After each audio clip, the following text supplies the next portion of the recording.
o'clock. Okay, He's still conducting business. I am.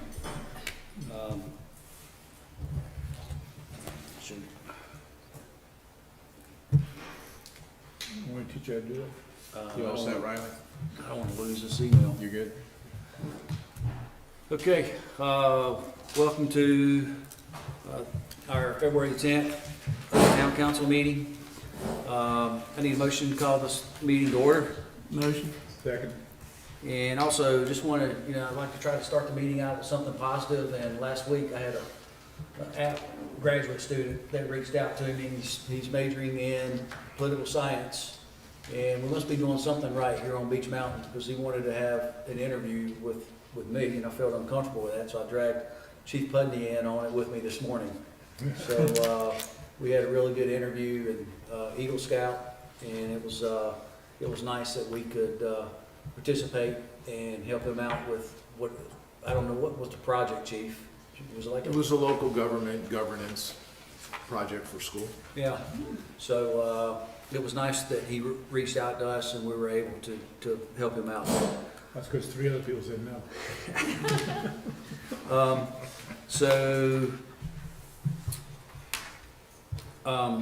We've got an amendment to the agenda, and it's item 6.3. And what this here is, you have a copy in front of you, and we're going to extend the contract for our auditor. As we know, it's been a challenging year, and with all the changes that have been made and money's coming in from FEMA, we're going to extend her contract for 30 more days. So I need a motion to accept this. Motion.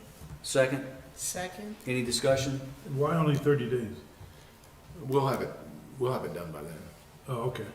I thought it was an annual.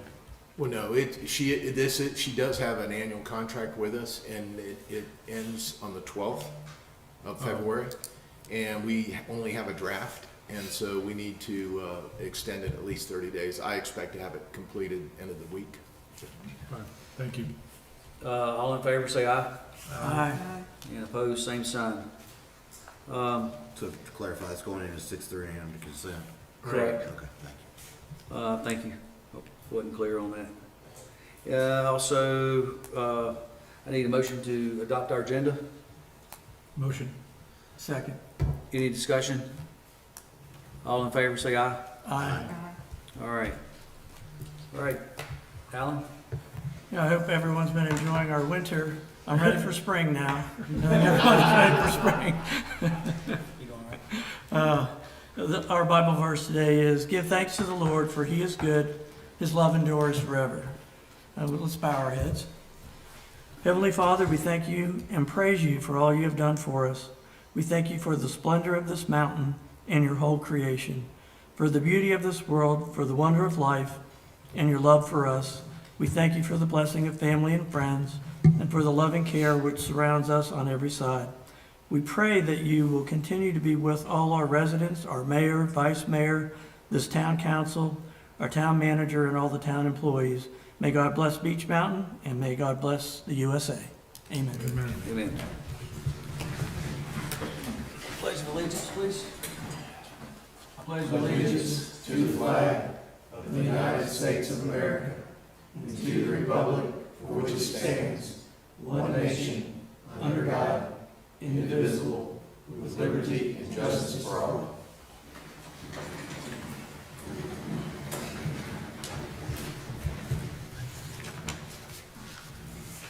All right, public comment. This is time for the public to address their elected officials on issues that are not on the agenda.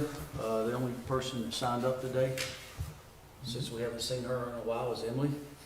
Welcome back. Yes. She's not public. Welcome back. Thank you. I hope everyone in your family's doing well. You don't have circles under your eyes, so you must be getting some sleep. Makeup works wonders. Mayor, Emily made a special trip this afternoon to be here, so We thank you. appreciate Thank it. you. Thank you. It's nice having you back. Yes. So you'll be in the morning? I wish. No, Bob wishes. Just promise to come back. Take all the time you need. Okay, Need a motion to accept the consent agenda? Motion. Second. Second. Any discussion? All in favor, say aye. Aye. And opposed, same sign. Okay, new business, item 7.1. I need a motion to accept the resolution to reaffirm the land use plan. Motion. Need a second? Second. Chief, do you want to briefly? Our pretty our brief. planner here, Preston Yates, this is to allow us to access some grant funding. Our land use plan was adopted more than 5 years ago, and the state is requiring for this funding mechanism to have at least a minimum of 5 years. So the planner is in the process of redoing our plan, but it won't be done soon, so we wanted to re-adopt it, and this would allow us to access some grant monies. How long were we adopting it for? We doing another 5 years? By statute, they're valid for 5 years, and you have to reconsider it at least every 5 years. You can do it sooner than that, but 5 years is what the statute calls for. Any questions? No. All in favor? Aye. Need a motion for item 7.2, which is the commercial district plan, phase 2. Motion. Second. I've got a quick question on that. Sure. Is there a trigger in there if the TDA does not approve this? The TDA already has approved it. Okay. And it's funded 100% through the Okay. TDA of 125,000, and I believe Steve has the money. Okay. Very good. Thank you, TDA, for Yes. Yeah. Thank you. funding this. So what's the next step with phase 2, or when do we go to phase 3? Well, we won't go to phase 3 until we see the results of this phase. What's important in this phase is an economic feasibility study. And this is where the economists, they do some actual planning and look at the economics. Is this plan feasible from an economic standpoint? Until we have that answer, we won't move forward. That's what this phase will do. In addition, the other deliverable is some design criteria. So they've contracted with an engineering firm to go out and look at the properties, determine what the soil is, what's available, how that cost would be. That's part of the feasibility, the financial feasibility. So this will take 6 to 8 months. We'll bring it back, we'll look at the numbers, and then make a decision, is this viable or is it not? You know, I think the best part of this plan was, since Stanford is in the ski industry, is when he suggested having a chairlift that runs through downtown. Down. Beach Mountain. The planner suggested that. Okay, you guys have any further questions? Page 18, talks about task 2 and task 4, referring to the Roanoke Firehouse guideline Yes. or site plan. I was a little confused on that. The Roanoke Firehouse is actually a restaurant hotel that's owned by the primary of the Hill Studio, Okay. and that is the location where that's going to be held. Now it makes sense, thank you. Sorry about that.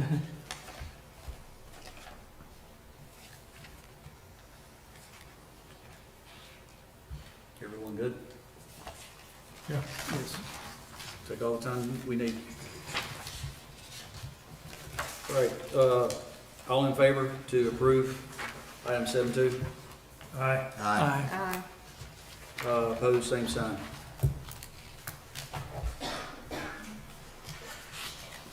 Okay, chief. So 8.1 is your finance report. Unless you've got specific questions, I would ask you to turn to page 43, which is the summary. And as of December 31st, it shows your fund balance of $10,867,858. And that's a reflection of the taxes that have come in, but that is a very substantial fund balance. As I said last month, and I'll say it one more time, we want to be cautious because our fund balance looks really good when you look at the summary page, particularly if you look at the bottom, almost $21 million, which has all of our grant money and our FEMA money. Again, as we talked about in the budget retreat, That's by design. We haven't spent money out of the capital improvement plan for 18 months, which builds that fund balance. There's going to be a day of reckoning when FEMA is done, and we have to reconcile all of our dollars and cents, and we're keeping a healthy fund balance for that day. So as we enter into the budget process, I just caution you not to look at that and say, well, we've got tons of money, let's buy something, or cut taxes, or something like that. We really need to delve into the numbers a little bit deeper and be cautious of that FEMA final day of reckoning. Chief, also, I don't know if you're going to get to page 40, but I wanted to bring to I can. council's attention that we're 50% into our budget. And when you look at our revenue summary, we are at 63%. And when you look at on the expenditures, we're at 52%, putting us in the black, 11%. So hats off to everyone that's got their hands on the town's finances. And that, Mayor, that obviously is reflected in that summary sheet we just went over. Correct. That's how you get to that fund balance. I just want to make sure everybody's cautious. You know, we don't look at this from just a snapshot and say, wow, look at all that money. Yes, and it's by design because we haven't spent money. It's not because we're getting money and squirreling it away. And we don't know what we don't know. That is true. All right, unless there's questions with the staff reports, I'll go through my report quickly. FEMA update. FEMA took the last 10 days off due to the weather. So our first meeting in this month will be tomorrow. Projects are moving very slow.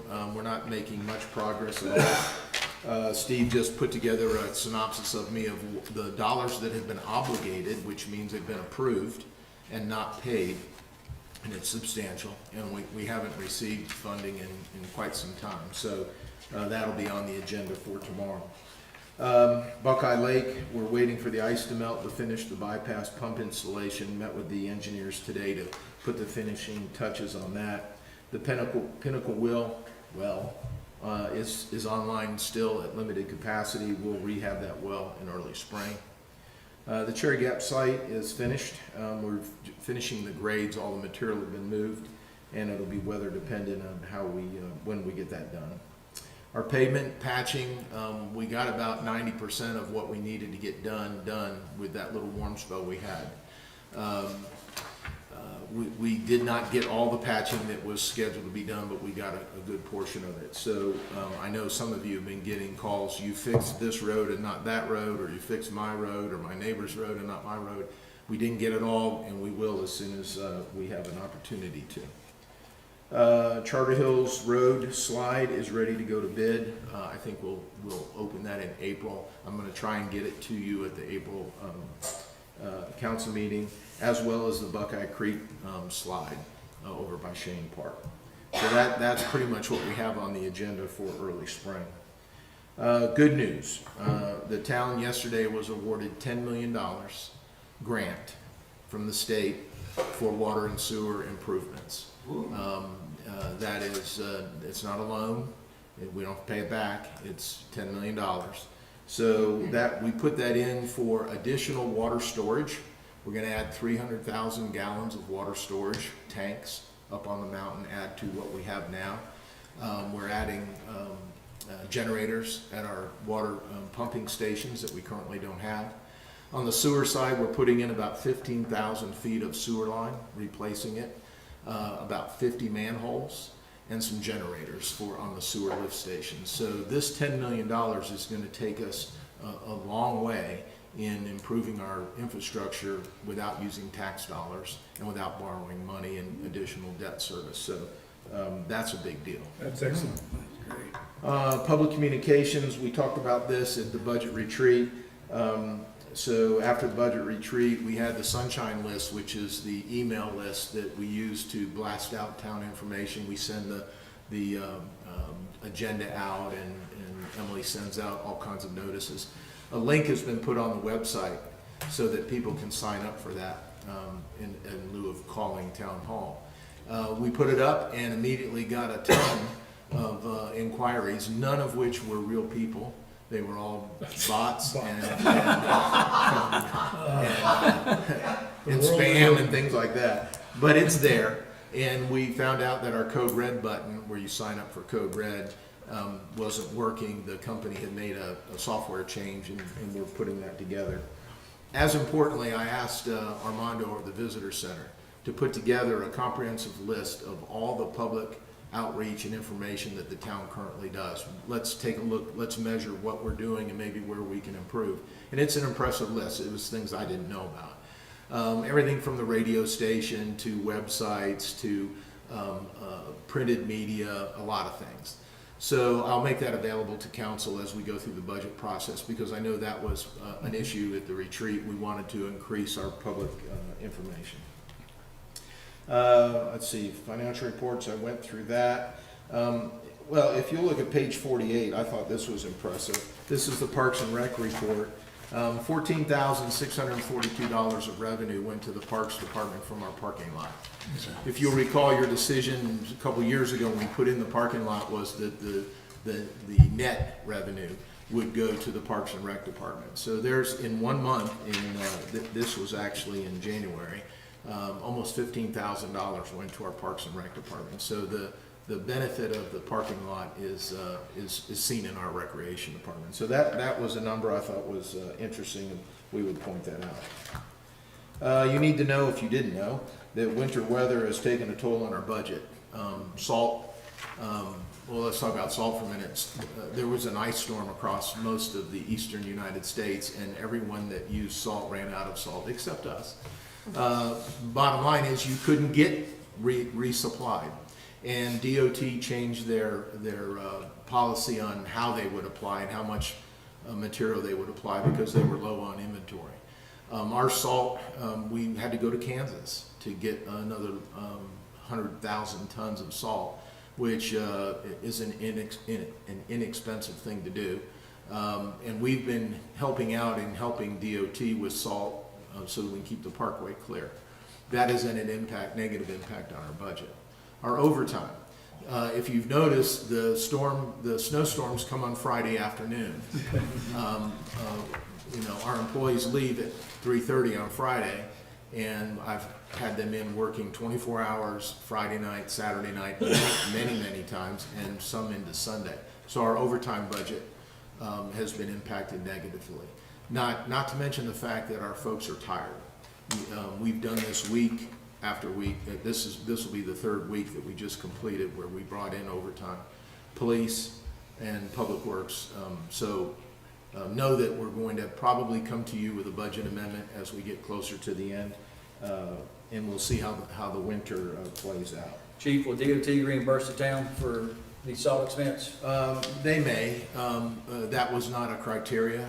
We had an emergency accident on the front of the mountain. They could not get salt here. We gave them salt and actually helped them disperse it. I assume if I asked, we could get it back, but this was in response to an emergency. I will say that Michael Poe from the division, he's a division engineer in our area for DOT. He's been in contact with me, he called me today, every couple of days, particularly when there's a storm coming. He's been phenomenal and has done everything in his power to make things as smooth as possible. They have a resource issue. They have salt issues, and they had an ice storm on the east side of the state, which they're responsible for, and most of their salt was on the west side. They don't typically use salt, in Raleigh and to the coast. So they had to move resources, and it impacted us. And we've been working hand in hand together. So I do appreciate him. And that's all I've got, believe it or not. Jeez. Can I ask one question real quick? Skiway Circle project, where's that at? Well, it's stopped for winter, so it's probably 80% complete. Most of the digging is done, most of the sewer is in. There's some water to be done. Temporary patching was done before they pulled off. They moved up to Christie Way, made the cut there, and now they've pulled off for the winter. They'll be back in early spring. Thank you. What about the stormwater project? Where are we with that, Well, as you know, last council meeting, you approved the contract. correct? It's been signed and sent to them. They're beginning to collect their data. There was two pieces of that stormwater. One was do a financial analysis on what it would cost us, what the impact would be. And to do that, they have to do a resource inventory. And that's what they're collecting now. So it's in its infancy. I don't think, particularly with the weather, it's all done outdoors. I don't think we'll see much until late spring.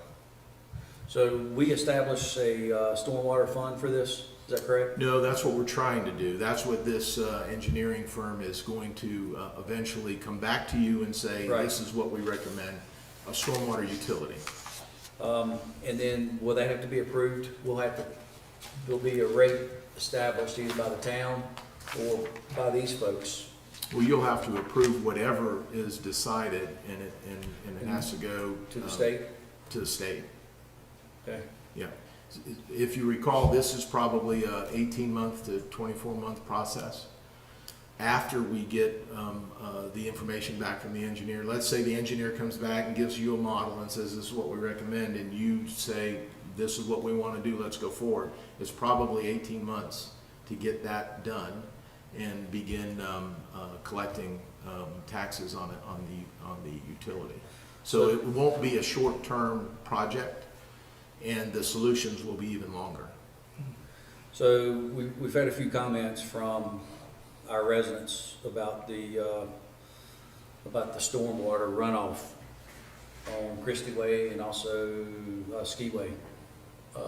So if it's gonna take 18 to 24 months, is there anything that we can do to help mitigate the water flow or divert it? Well, specifically there, yes, we've already taken, we've already designed a solution, and I put it in the budget. We talked about it at the budget retreat, and that starts at the parking lot. And we'll be putting in drainage and increasing the culvert size at Christie Way where it goes under the parkway. That specific piece is outside of the utility. We didn't want to wait. And so should it be approved in the budget, we'll construct it this summer. That will have a dramatic improvement to Christie Way flooding, which was the object. And it will improve the Skiway Circle issue. But we have, as you know, we have stormwater issues across the mountain.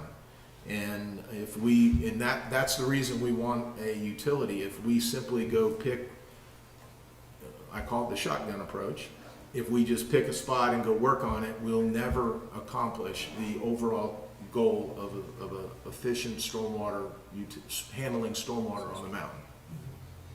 But that particular issue is outside of the utility project, and should you fund it, we'll build it this summer. So we're looking possibility at a rate increase to fund that project once we get to that finish line of, The stormwater utility would be a separate tax. The utility would be separate from the general fund. It'd be very similar to your sanitation fund or your utility fund. And those dollars that were collected can only be used for the stormwater improvements and maintenance. And determining that will be your job as we move forward. We just don't have that type of detail to give you, say, how much, who pays, that type of thing. and then you mentioned that helps us with grants on stormwater if we have that fund. Do you mind going back over Sure. that one more time? Well, right now, there's substantial grant opportunities, which we've been very successful with, but you have to qualify. You've got to be able to get your foot in the door. And without the stormwater utility, many of the stormwater grants are not available. So if you think about it this way, the grant opportunities, they want to make sure that the town and the taxpayers have skin in the game. So by having and creating a stormwater utility, that's our skin in the game. And it doesn't have to be necessarily a large utility with a lot of, millions and millions of dollars. I don't think we can do that. But what we want to do is have that utility open the door for the grant opportunities and then go get those millions of dollars to make improvements in our town. There was that email from Governor Stein the other day listing all the different monies that are available, and there was a lot of stormwater There is. requirements in there, so it really made sense of what we're doing here in order to be able to go after that money. When you start those grant process, just looking at what the eligibility is, one of the major things is, do you have a stormwater program? You don't have to have a utility, but that's the ultimate. You get the most amount of points if you do that.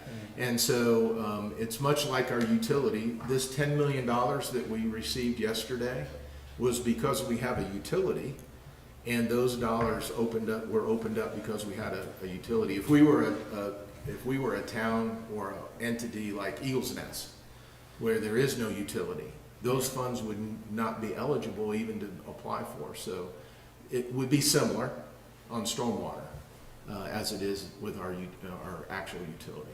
I think it's a great idea, what we're doing. You know, I mean, with all the funding that the Beach Mountain has received in the past 2, 3, 5 years, Since you became mayor? well, Say yes. sure. You know, I mean, and this is one reason that I ran for council, you know, however many years ago. As a town, we just wasn't spending any money and not taking anything away from our previous council members and mayors and town managers, but you look at what we've accomplished in the past, since I became mayor. But look at what we've accomplished and the direction that we're going in versus, you know, where we were. I mean, I think it's amazing, I you know, agree. what's being done. So we are, in my opinion, you know, we're laying the foundation for our grandchildren. And while we're on that subject, Coffee Lake Santas, still waiting on funding? Yeah, well, we're exactly where we need to be. It is completely designed and is ready for bid. And we're not bidding it because they don't have the funding. Right. And so we have 2 parallel tracks for funding, both through the federal and state governments.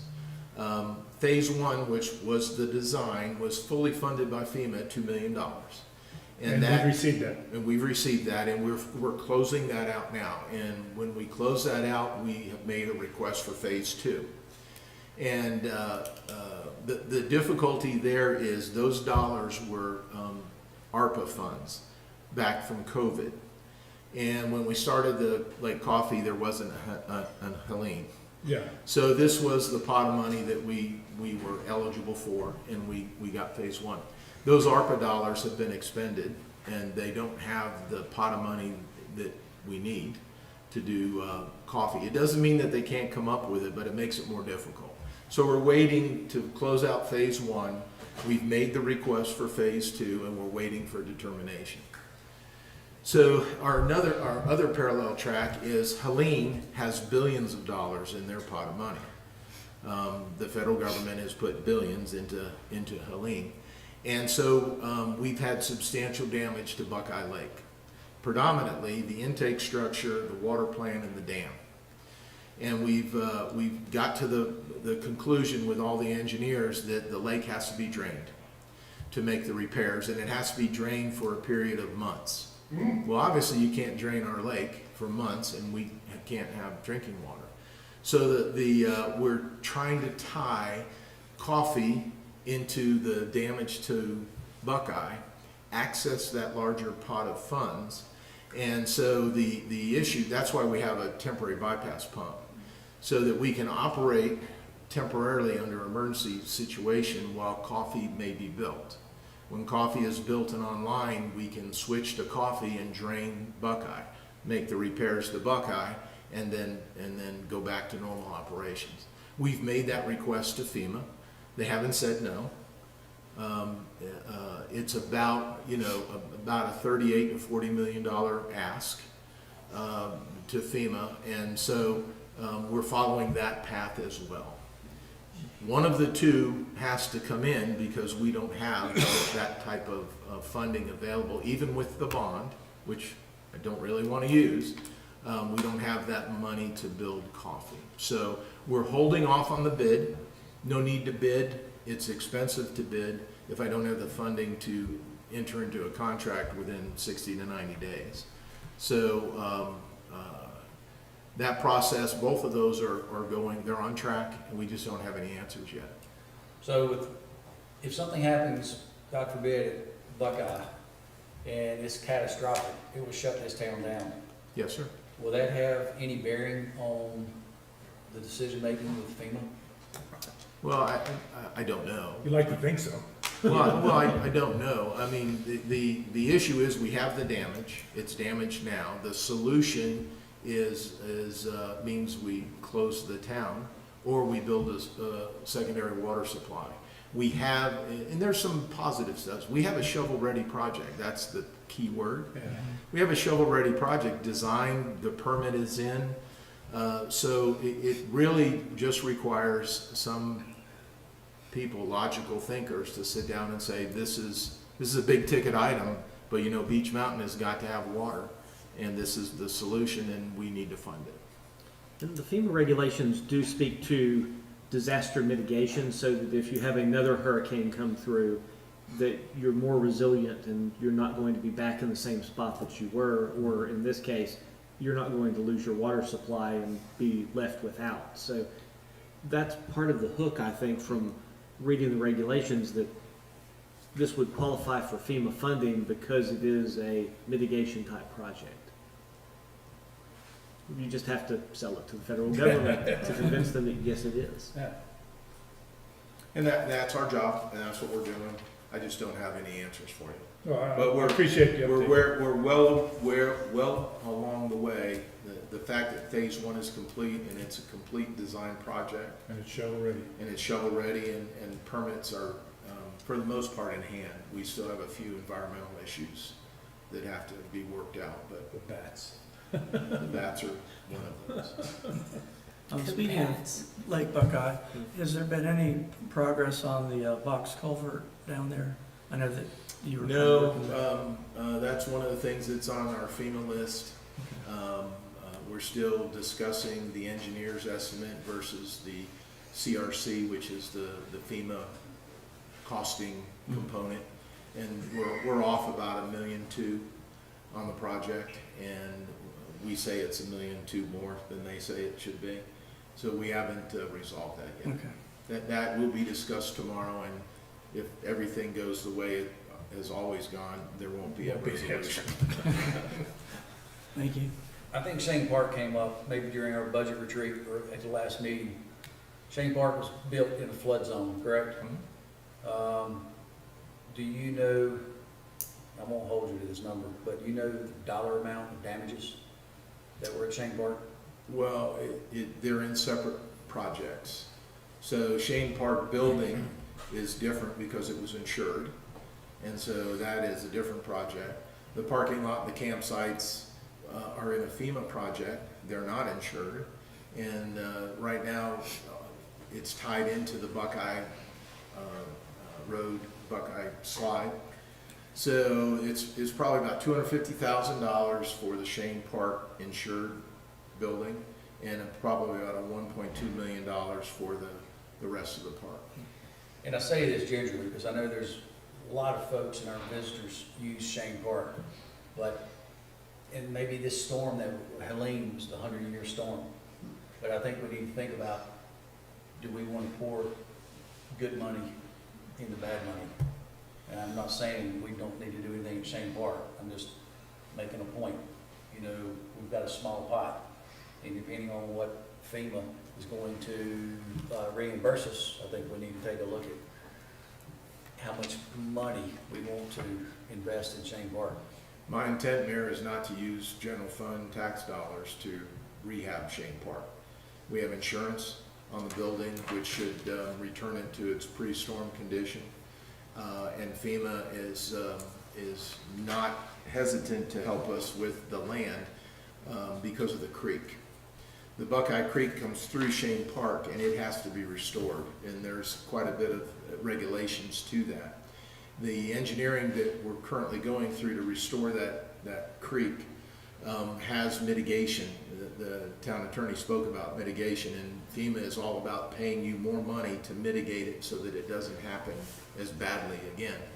And so one of the issues we're dealing with is Shane Park will, the land portion, not the building, will look different when we mitigate the stream. There'll be some, what they call forebays, which is areas where silt can accumulate as it comes down the mountain, and then we can maintain that on a regular basis with equipment and take the silt out. We want to mitigate the silt from going back into the lake and creating the problem that we spent a lot of money on. So that creek will not look like it does today. It will meander, it will have an island in it, it will take up some of Shane Park's land. But the building will be returned to its pre-Helene status at no cost to the general fund. Our ropes course, we lost all the trees, the campsites. That's questionable what Shane Park will actually look like when we're done.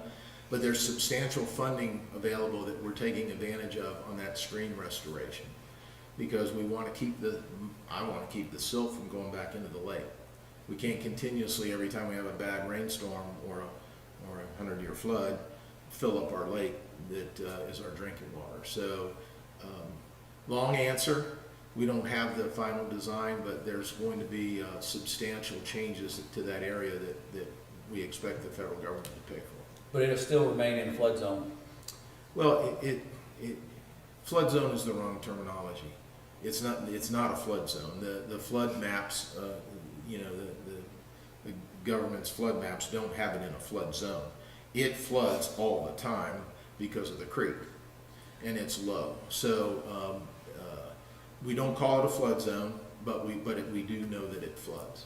So what I was alluding to is, God forbid, what happened to the girls' camp in Texas 5-6 months ago. I don't know how many folks perished. But are there any liabilities, since we know that is what's the word you want me to use? It floods. It's a wetland. Floodplain. Yeah. Are there any, so once, if that park does get brought back up to where it was 2 years ago, are there any liabilities on the town if you camp? That's above my If you pay. camp there? The lawyer answer is always it depends. So that's something we can always look at or consider, but it really depends upon the circumstances of when we're camping folks and when we're not camping folks and things. But generally speaking, the campsites, as I understand, are not in the 100-year floodplain or in the 10-year floodplain. There are different classifications for what a flood zone is and is not. So Well, you know how attorneys are. If they can find an angle to, there are those out there. yeah. Yes. So, and the short answer is, like with everything, it depends upon how we do it and what we do. In your opinion, once we get further down the road, do you think that's something that we need to reevaluate? It's certainly something we should always consider. And as far as potential for liability, that's probably a good closed session kind of topic. If you wish to dig into that a little bit further. As far as the financial side of things, keep in mind that FEMA will only pay upon projects at which you've expended money or which they've approved you to expend money. So it's not that we get to the end and FEMA says, you have $10 million worth of damages, we're going to only pay you $9 million in reimbursement, and then we can cut projects. They don't treat it like that. That's part of the reason that the town manager was talking about the fund balance is if they slice something off some of these projects that we've already incurred money on, you want to have some fund balance that can at least pay for that while you're in the process of fighting FEMA through the appeals process on how to do that.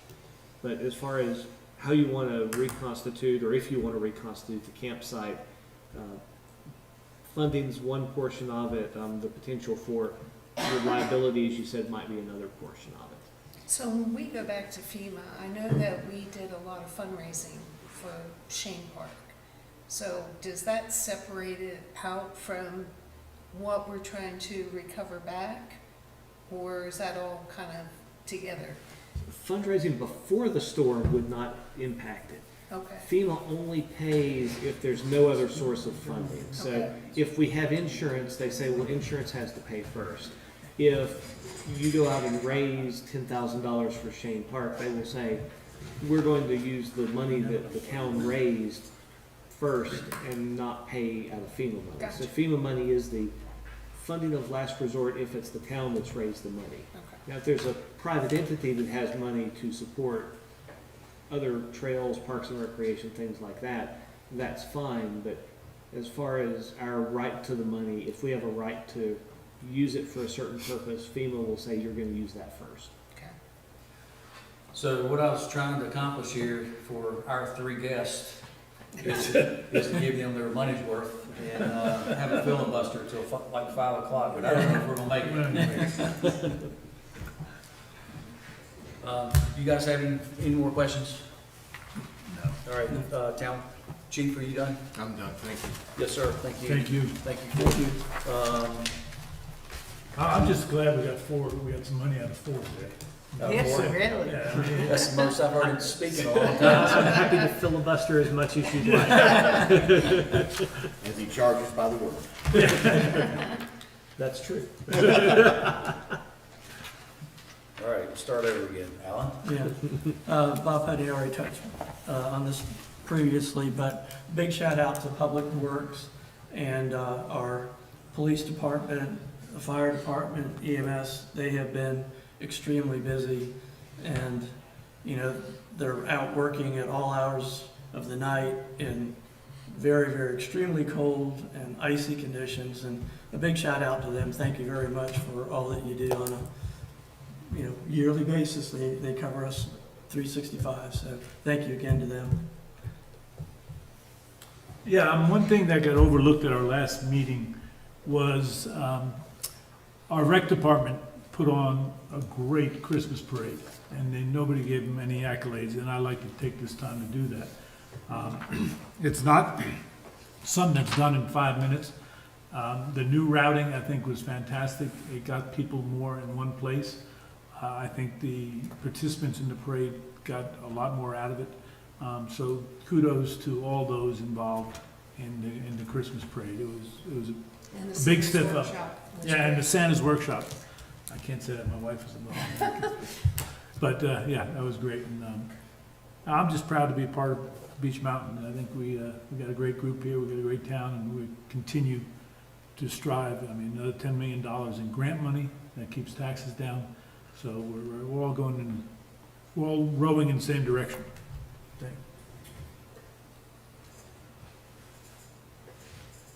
Michael? Glad to be caught in no restriction you're gonna go today. First, I want to take a moment to say thank you to our telecommunicators who spoke with my wife on the phone. You call her Hot Wheels? Well, yeah, I'm gonna call her out. While she was hanging upside down on Pine Ridge Road. Thank you, Bob, for being first on the scene. Glad I could back you up. And the reason I was so calm is David, I believe it was David, was doing a good job of reporting what was going on. So I knew that she knew where she was. She was awake, alert, and oriented because she's talking to him on the phone. So when I got there, that's why I wasn't in panic mode. And thanks to you to the fire department. Alan, Widener, both were there. Riley, I think I saw you too. And the police department for doing the investigation afterwards and for being on the scene as well. We're happy that everything worked out. Yeah, right? It could have been a lot worse. That could have been a lot worse. Yeah, that was pretty scary. So anyway, Erin's here. She's doing great. We're going to go back for an appointment for her wrist follow-up at 2:30 Thursday, and I'm going for 3 o'clock to get my shoulder looked at the same place, so it works out well. That said, about 32 days left this season. Who's counting? Who's counting? But we 32 7 got, hours. we've had some really good weekends. The weather kind of, has been a roller coaster when it comes to us being able to get folks here. But we've done the best we can, and I think that, we've seen a lot of visitors this year. President's Day weekend coming up, along with Valentine's Day weekend, all in one package. So it's going to be a lot of fun for the town. From what I hear, occupancy should be pretty high at the town this weekend. From a little bit I've heard so far. So again, thank you all, and thank you to the council for continuing the business of government when I had to miss our budget meeting. So, It was difficult, but we handled it. You got put on a couple committees. Yeah, yeah. You're Sure. champion of everything. I watched it, I saw I it. had nothing to do with it. I know. I'm glad to see the communication stuff moving forward. Even beyond the budget meeting, I think that's great to see that moving forward. The other big thing to keep communicating about is gonna be the stormwater utility, because that's gonna be something that people may be surprised about when they see a rate increase and wonder why. So, as long as we keep communicating that, then I think that people understand what we're trying to do. And then I agree with everybody, congrats on Public Works, they did stellar job, and that's about it for me. Very good. Chief Pudney mentioned Michael Poe a couple times, giving him a shout out. He's with the North Carolina DOT. And, you know, I think in the past, we haven't had the relationship with DOT until the past year or two. Not sure what's changed. Maybe just starting, you know, kicking the ball down the street and starting some dialogue. So, I mean, whatever you guys have done in Public Works, it's been effective. And just shout out to Public Works and the contractors that DOT has hired to keep our roads safe. We're a team, and we need to continue our partnership with the state and our local, not so much our local officials, but I mean, dialogue goes a long way. So we need to continue that, and saying that, I think we're at the end. All right, so 4 or 5. meeting's Thank you. adjourned. Hey, thanks guys for Thanks for coming. attending tonight.